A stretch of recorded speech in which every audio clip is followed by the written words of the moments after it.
Hello students, today we will learn about the dislocation of hip. Dislocation of hip is also known as DDH. So DDH is developmental dysplasia of the hip, okay? Or dislocation of the hip. So as I said, DDH is the developmental dysplasia of the hip. So let's see first the terminology. The first thing, dysplasia is what? So it is failure of the organ or the tissue or the cell to develop fully or partially. Okay, that is called the dysplasia. Is that particular organ or part is not developed well. So here, what is not developed well? The acetabulum cavity. Okay. આજે આપણે dislocation of the heap બરાબર એના વિશે ભણીશું. સારું, dislocation of the hip or developmental dysplasia of hip is congenital anomalies. So this can be presented or fine. So this disorder is related to the abnormal development of proximal femur and acetabulum. So here what is abnormally developed? The acetabulum cavity and the head of the femur. Okay, that is problem either with the acetabulum cavity or with the head of the femur. I'll show you in the picture. Then you will understand better. Okay, can you see in this picture? So here what will happen? See, the first picture gives us the normal anatomy. Okay. First one is the normal anatomy. Then second, you can see the acetabulum cavity. Okay? The acetabulum cavity is not developed properly. It is shallow. It should be round shaped. But here can you see very shallow. So the head of the femur can come out easily. See how it is come out. Okay. So in this dislocation of the hip, what happens is the head of the femur just comes out from the acetabular cavity. So that is this is condition. Okay. Let's see the causes. Why it happens. So causes like any other disease condition. अन्य जन्मजात पोटकापणी जेव्हा the contributing factors are there, okay, like genetic factor, environmental factors are there. All this you know. Okay, genetic factor share, environmental factor share. Pachi, whenever there is breech presentation. Breech presentation માં શું થાય કે પગની delivery પહેલા થાય. બરાબર, સામાન્ય રીતે વર્ટેક્સ હોય. વર્ટેક્સમાં શું થાય? હેડની ડિલિવરી પહેલા થાય. પરંતુ અહીંયા પગની delivery, leg is delivered first. એટલે જે મિડવાઇફ છે, જે ડૉક્ટર ડિલિવરી કરાવે એમને પગ પકડીને બાળકને ખેંચવાનું હોય. એટલે જ્યારે બ્રીચ ડિલિવરી થાય ત્યારે આ ડિસલોકેશન ઓફ ધ હિપ થવાના ચાન્સ ઘણા રહે છે. સારું, પછી બીજા કોન્ટ્રીબ્યુટિંગ ફેક્ટર એવા છે કે જ્યારે ટ્વિન્સ હોય, બરાબર ને, જોડિયા બાળકો હોય. Then when there is large infant and the baby is very big, okay? જ્યારે બાળક મોટું હોય ત્યારે બી આ થાય. પછી when there is laxity of the ligaments, okay? Secondary to the maternal hormones. So due to the maternal hormones after the delivery, there is imbalance in baby because maternal hormones are already detached. So because of that, what will happen? The ligaments becomes lax, ઢીલા થાય. બરાબર, તો એના કારણે આ બધું થઈ શકે છે. પછી હવે આપણે જોઈશું કે પેથોફિઝિયોલોજી. તો આમાં શું થાય છે? What will happen? So here there is small development of the acetabulum, femoral head and capsule. Either one thing or both the thing. What are the both the thing? જે એસિટાબુલમ કેવિટી છે એનું પણ માલફોર્મેશન હોય. માલફોર્મેશન હોય એટલે કે શું, જે બધો ઘોળાકાર બરાબર હોવો જોઈએ હોય નહીં, પરંતુ છીછરી છે. તો છીછરી હોય તો જે હેડ ઓફ ધ ફીમર છે ઇઝીલી વિલ કમ આઉટ. અને એટલે શું થશે? પછી easily, whenever child will move, will do any activities, it will easily come out. So these are the reason. Fine. Now we will see the types, okay, or classification. So depending on the cause, or we can say the abnormal anatomy, it is divided. So the first is acetabular dysplasia. Acetabular dysplasia means what? This acetabulum cavity is there, or it is not formed properly, as we saw in the picture, correct? So there is shallow acetabulum, okay, shallow એટલે છીછરું. પછી બીજું છે subluxation. Subluxationમાં શું થાય કે ફિમોરલ હેડ છે, partially displace પણ થઈ એસિટા, આખું બહાર નથી નીકળી જતું, પરંતુ partially the head of the femur બહાર નીકળી જાય છે. Head of the femur partially થોડું બહાર આવી જાય છે. Third is dislocation. Here what will happen, the femoral head does not contact with the acetabular articular cartilage. Okay, એટલે આખું head of the femur એ ક્યાં છે? એસિટાબુલમ કેવિટીની બહાર જ છે. તો આ ત્રણ છે એના ટાઈપ્સ. કયા ત્રણ ટાઈપ્સ આપણે કહ્યા કે એસિટાબુલર ડિસ્પ્લાસિયા, સબલેક્સેશન, અને ત્રીજું છે એ ડિસ્લોકેશન. ફાઇન. હવે આપણે એના ક્લિનિકલ ફીચર જોઈશું, બરાબર? ક્લિનિકલ ફીચર્સ એટલે કે sign symptoms. Okay, sign symptoms, the very first sign and symptoms is we can see at birth, correct? When the baby is born, when we do the head to foot examination, this time you can see that one leg is long, other one is short. Okay, so let's see which are the signs and symptoms we have to observe, then we can understand that this is dislocation of the hip. તો હવે આપણે એના sign અને symptoms અથવા તો જે ચિહ્નો હાજર હોય છે, બરાબર, એ ચિહ્નો આપણે જોઈશું. તો પહેલું આપણે ચિહ્ન આપણે એ જોવાનું કે there is asymmetry of thigh. બાળકનું જે અહીંયા થાય છે, બરાબર, એ થાઈમાં જે ફોલ્ડ પડે, તો જે અફેક્ટેડ સાઈડ છે ત્યાં વધારે ફોલ્ડ હશે, અને જે નોન અફેક્ટેડ સાઈડ છે ત્યાં થોડા ફોલ્ડ હશે, બરાબર, સ્કિન ફોલ્ડ. તો આ વધારે ખાસ કરીને ગ્લુટિયલમાં, બરાબર.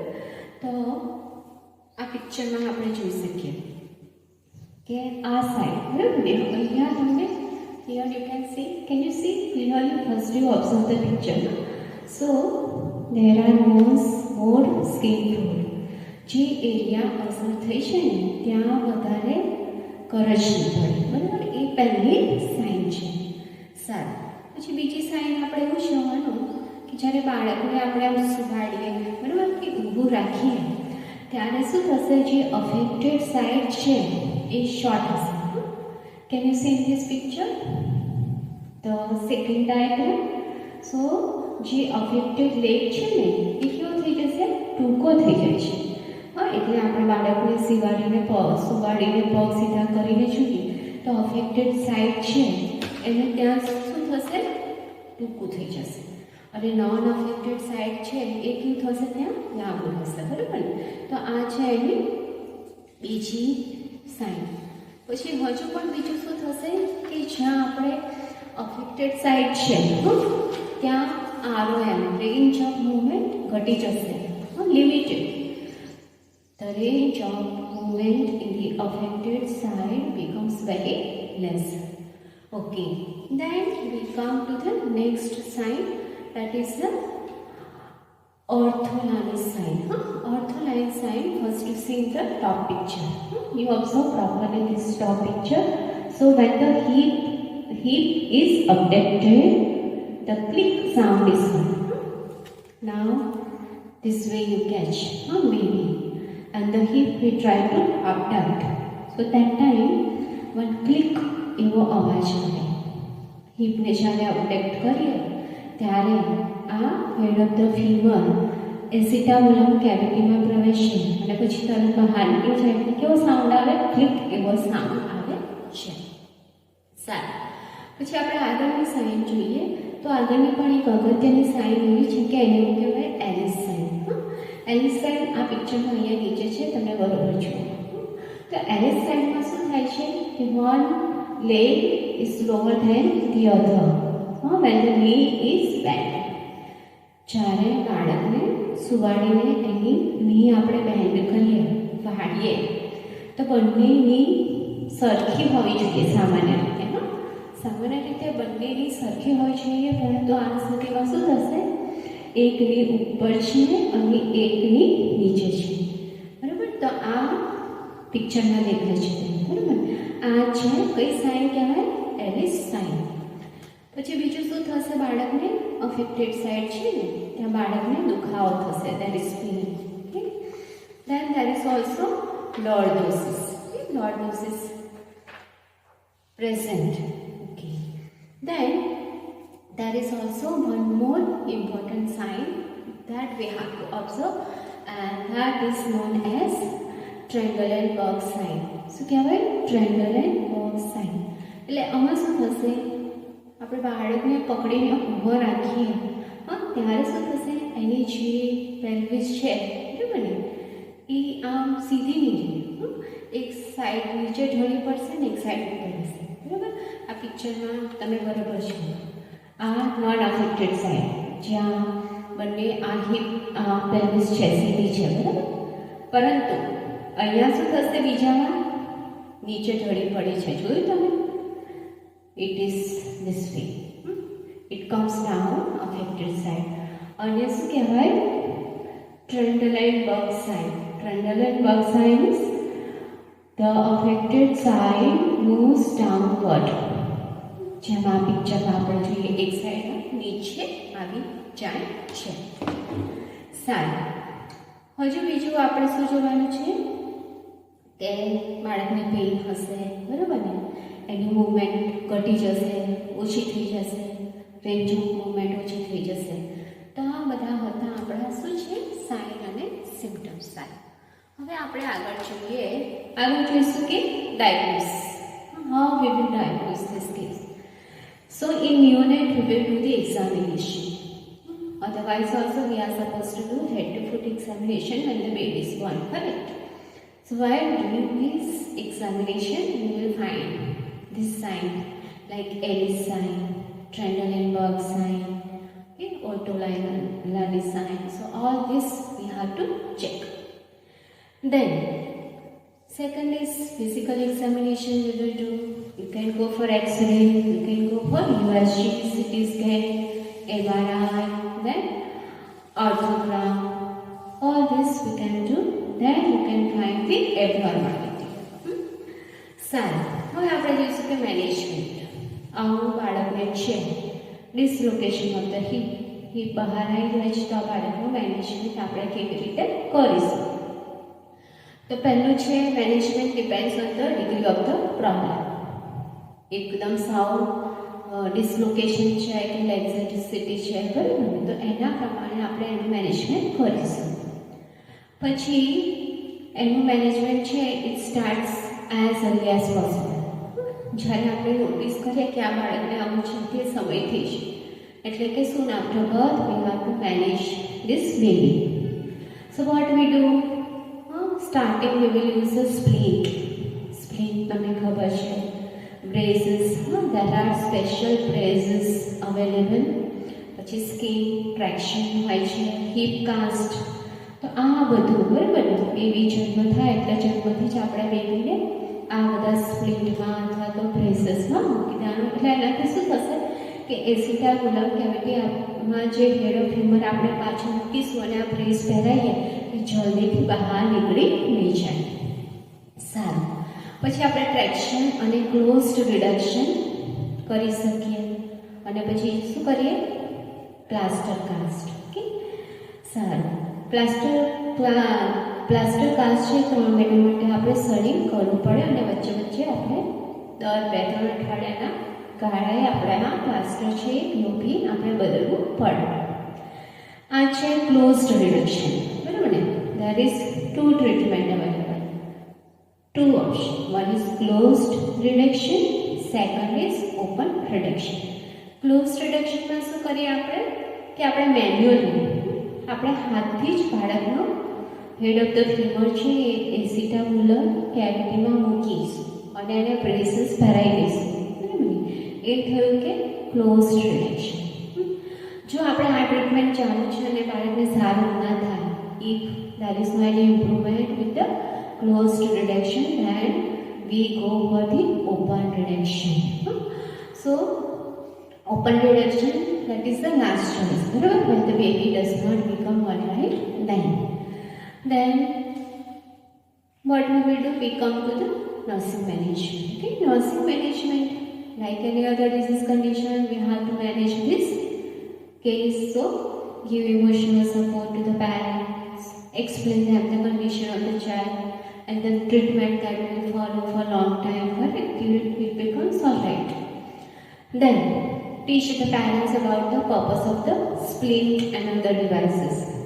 કે આપણે આપણે સ્પ્લિન્ટ આપીશું, બ્રેસીસ આપીશું, એ કેવી રીતે પહેરાવવાના, કેવી રીતે કાઢવાના, ક્યારે ક્યારે યુઝ કરવાના, એ બધું આપણે પેરેન્ટ્સને શીખવાડીશું.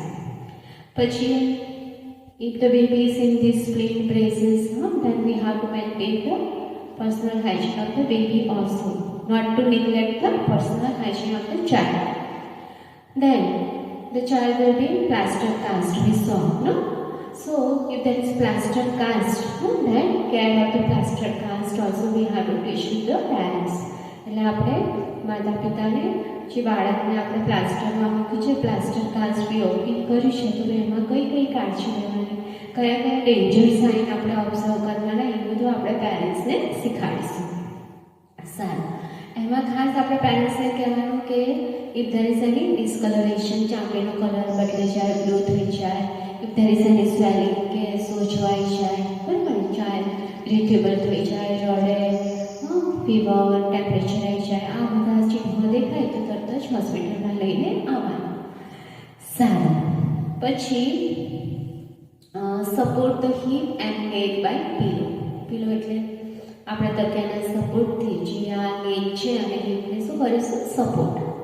પછી પ્રોવાઈડ પ્લે મટીરિયલ્સ, બરાબર, કારણ કે હવે ધીમે ધીમે બાળક મોટું થશે, જન્મ સમયે આપણે એની ટ્રીટમેન્ટ શરૂ કરી પણ એ આપણે ખાસા સમય સુધી ચાલુ રાખવી પડે. સારું, પછી advise the parents about the follow-up and treatment. Okay, so that is one special શું કહેવાય, harness, Pavlik harness is there. There is one special Pavlik harness. Okay, can you see in this? See. So this Pavlik harness, no, it is special splint. તો આ રીતે બાળકને પહેરાવવાનું, એટલે એના બંને પગમાં સ્પ્લિન્ટથી સપોર્ટ રહે છે અને upper part of the chest also. એટલે જે ડિસલોકેટેડ હેડ ઓફ ધ ફીમર છે ને એને આપણે અંદર મૂકીને આ પહેરાવી દઈએ, એટલે બંને પગને એને સરખો સપોર્ટ રહે છે, એટલે જલ્દીથી બહાર નીકળી ના જાય, બરાબર. તો એને આપણે કહીએ છીએ કે પાવલિક હાર્નેસ. ઓકે, સારું, તો આવી સ્પ્લિન્ટો છે બાળક માટે સ્પેશિયલ ડિવાઇસ. ઓકે, સ્પ્લિન્ટ કે જેના દ્વારા head of the femur remains in the acetabular cavity. Okay, so that's it with the dislocation of the hip.